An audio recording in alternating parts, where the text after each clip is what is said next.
Ketemu lagi, berjumpa dengan Abang Kakek Koslet, yaitu di Nasihat Koslet Mitra Nada Lawak. Oke, ngomong-ngomong cerita ini kita lanjut, yaitu tentang cerita Abu Nawas. Kali ini saya akan berikan judulnya Abu Nawas PS Abu Jahal. Senyum sedikit, gaya dikit, pelangak pelongo. Kali ini ceritanya adalah yang jelas Abu Nawas ini selalu diingati sama sang raja, selalu dirindukan sama sang rajanya. Maka ketika itu yang jelas sang raja itu dikelilingi punggawa penjaga-penjaganya demi untuk keselamatan sang raja. Kebetulan itu punggawanya itu seorang ahli perang yang berjiwa besar, jiwa perang, jiwa berani, tangkas, lugas, dan cerdik.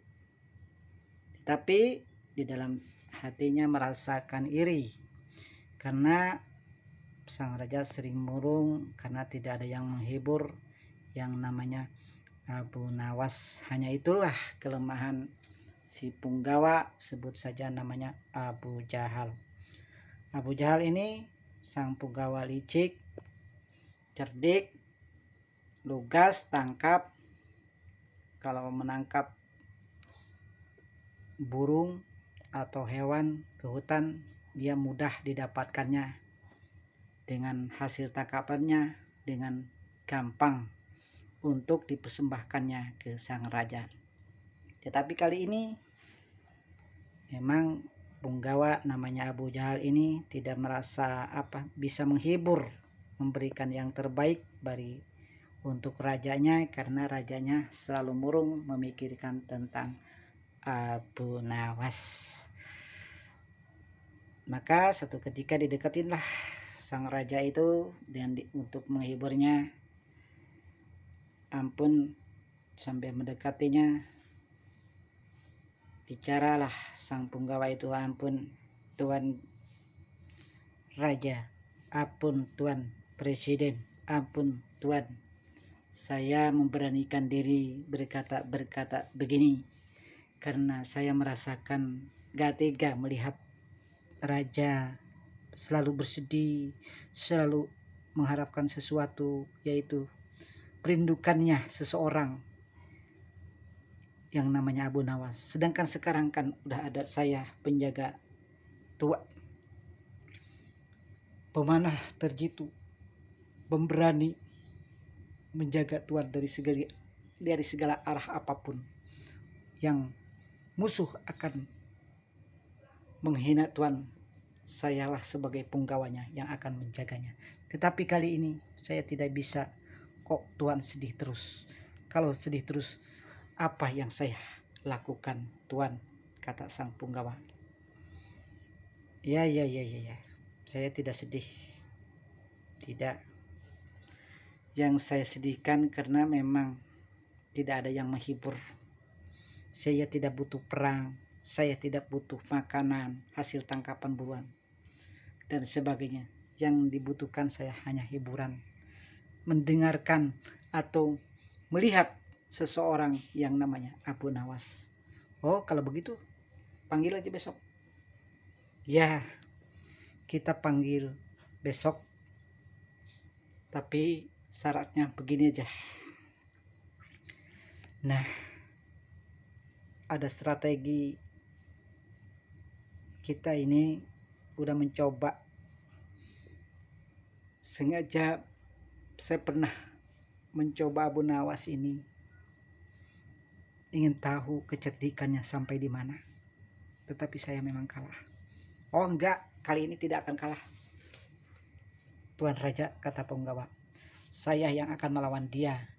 Bagaimana kalau pendapat ini kita Abu Nawas undang ke sini, kita ajak bertanding, bertarung, berkuda. Siapa yang lebih cepat tangkapannya menangkap hewan di hutan paling terbanyak, itulah yang cerdik dan tangkas dengan hasil tangkapan. Dan siapa yang kalah, maka itulah berarti kecerdasannya tidak ada apa-apanya, kata sang punggawa. Oh, benar juga kalau begitu kamu, ya. Bisa, saya akan undang besok. Kamu kalau memang merasa cerdas dan tangkapannya cerdik, ahli perang gitu cara memanahnya, saya akan undang. Bagaimana Abu Nawas, bisakah akan melawanmu memanah berbagai macam lah, menghasilkan buruan-buruannya di hutan sepertimu? Bisakah Abu Nawas itu mengalahkanmu? Saya akan besok. Cuman syaratnya hasil buruannya ya. Hasil buruannya mau mulai dari cara apapun yang jelas hasil buruannya ditangkap dan diserahkan kepada saya, kata sang raja. Saya setuju. Ampun tuanku. Besok ya saya lebih baik berduet dan dipertandingkan di alun-alun, ditonton oleh ribuan masyarakat dari bawahan sampai atasan, para menteri, para gubernur diundang semuanya agar melihat pertunjukan yang menakjubkan ini, kata sang punggawa penuh semangat untuk mengalahkan Abu Nawas. Oke, sebelumnya lanjut, tombol lonceng nyalakan, sub, like, and comment ya.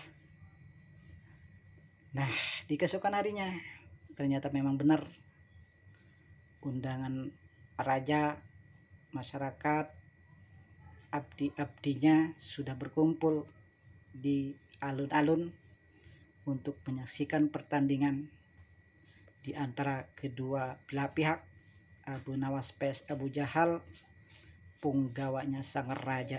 Ya. Nah, punggawa sang raja ini, mereka akan bertanding melawan Abu Nawas di alun-alun. Akan mengalahkan, siapa yang kalah akan mendapatkan hukuman penjara 3 bulan. Dan siapa yang menang akan mendapatkan 100 dirham dari sang raja. Ya, keesokan harinya diundanglah Abu Nawas berserta rombongannya di kampung itu untuk menyaksikan Abu Nawas mau atau tidaknya harus mau untuk melawan sang punggawa yang sombong itu, namanya Abu Jahal, yang merasa gagah berani dan pandai memanah. Maka berkumpullah di satu alun-alun pagi hari yang cerah. Masyarakat sudah berbondong-bondong ingin menyaksikan siapa yang kalah dan siapa yang menang. Memang Abu Nawas dikenal orang tokoh ini sangat lucu dan cerdik, sangat bersahaja, miskin tapi tidak semiskin-miskin, blon tidak seblon-blonnya, tapi kecerdikannya di luar dugaan. Kecerdikannya di luar dugaan sehingga terkenallah Abu Nawas adalah seorang yang sangat cerdas dan tangkap.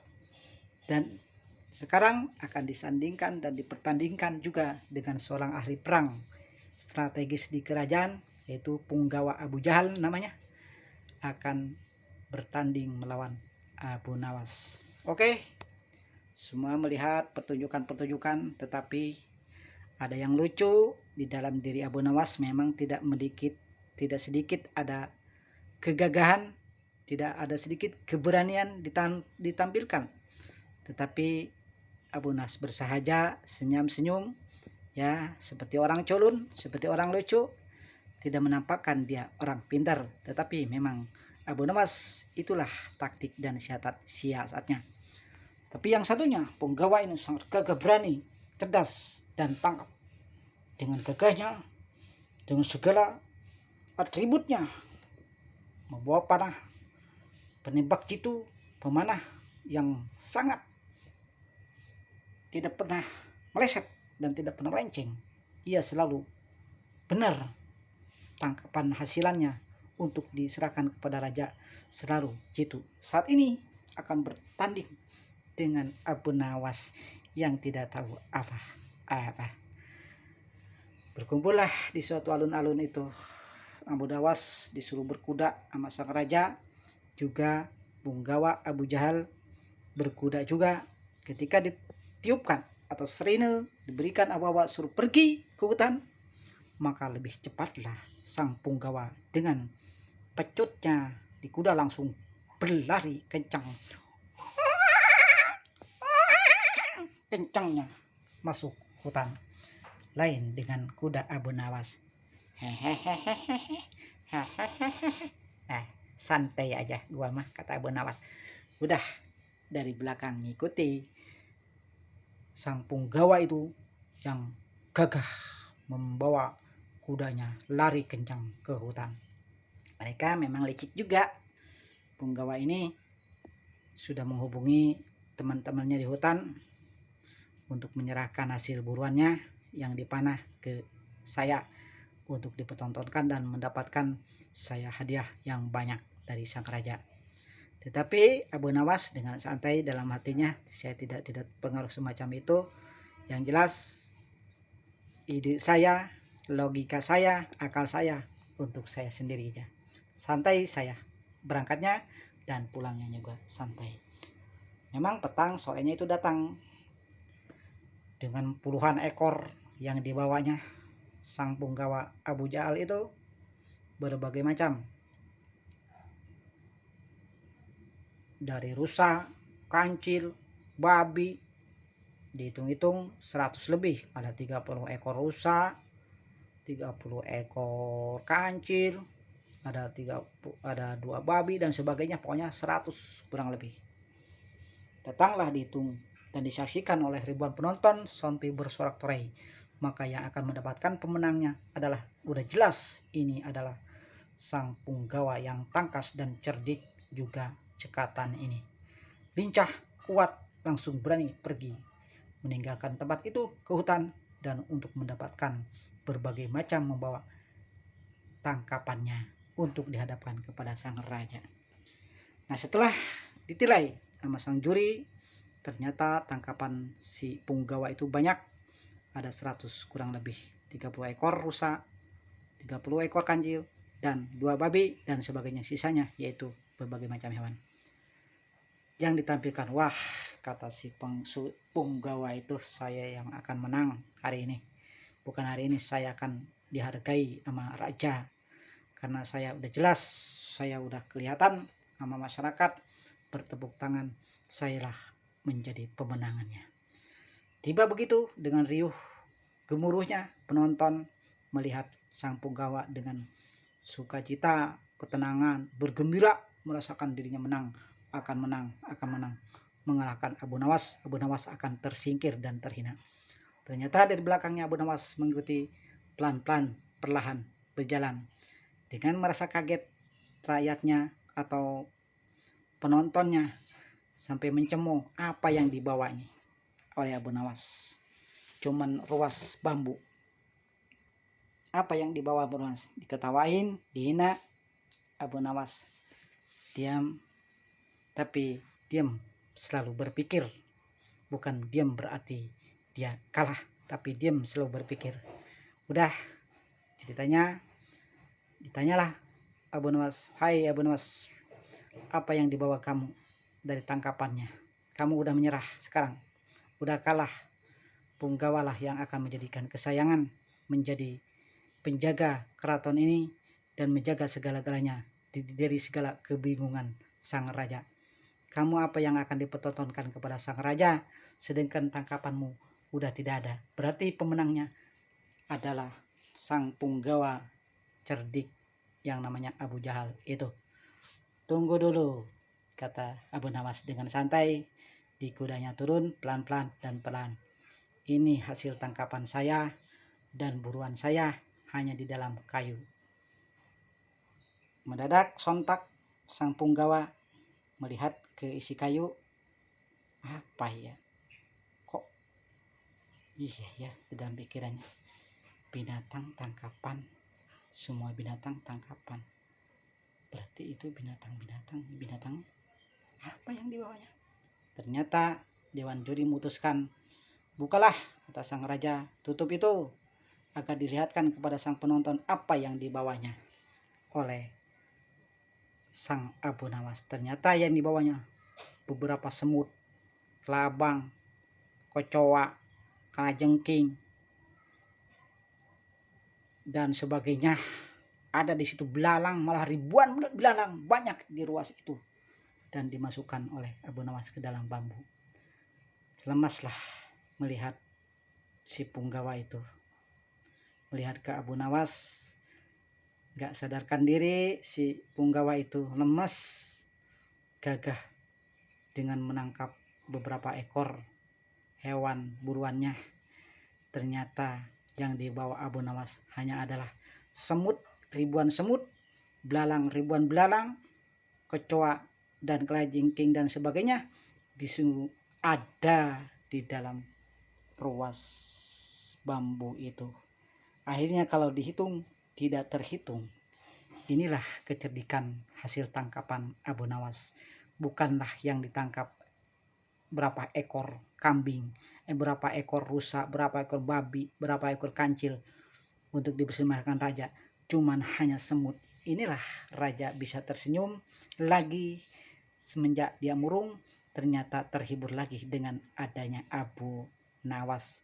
Akhirnya raja memutuskan kepada Abu Nawas diberikan hadiahnya 100 dirham dan sang punggawa dipenjara 3 bulan, guys. Terima kasih, guys. Ini hanya adalah kisah-kisah tentang kecerdikan seorang Abu Nawas yang sangat pandai dan jeli, licin. Walaupun sang raja selalu menjailinya, selalu untuk mensiasatinya, malah sampai punggawanya, menterinya mensiasatinya, tetap Abu Nawas adalah Abu Nawas yang terbaik.